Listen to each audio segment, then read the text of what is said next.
কাল রাতে বাড়ি ফেরার সময় বাবা এনেছে বাজার করে, আর তার সাথে এই পেঁয়াজকলির পাতাগুলোও এনেছে। শীতের এই প্রথম পেঁয়াজকলির পাতা এলো বাড়িতে, তাই বাবা মাকে বলল, হ্যাঁ গো, কালকে একটু ভালো করে রান্না করো তো পেঁয়াজকলির পাতাটা। মা সঙ্গে সঙ্গে বললো, আচ্ছা ঠিক আছে, তাই করব।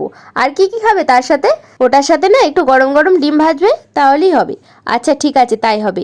পরের দিন সকাল হলো, মা আমায় বললো, হ্যাঁ রে, আমি বলে বলে দিচ্ছি, তুই রান্নাটা কর না আজকে। আসলে বাড়িতে এখন চলছে আলু কাটা, কালকে বাবা জমিতে আলু বসাবে, তাই সেই নিয়েই মা ব্যস্ত হয়ে আছে, তাই আমাকেই বললো রান্নাটা বসাতে। আমিও বললাম আচ্ছা ঠিক আছে।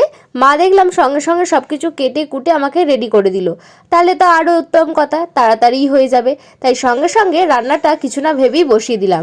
আর এদিকে মা আলু কাটতে কাটতে আমাকে বলতে থাকলো, এরপর এটা দে, তারপর সেটা দে। আর জানো তো, আমি এইভাবেই রান্নাগুলো শিখেছি মা বড় মাদের কাছ থেকে।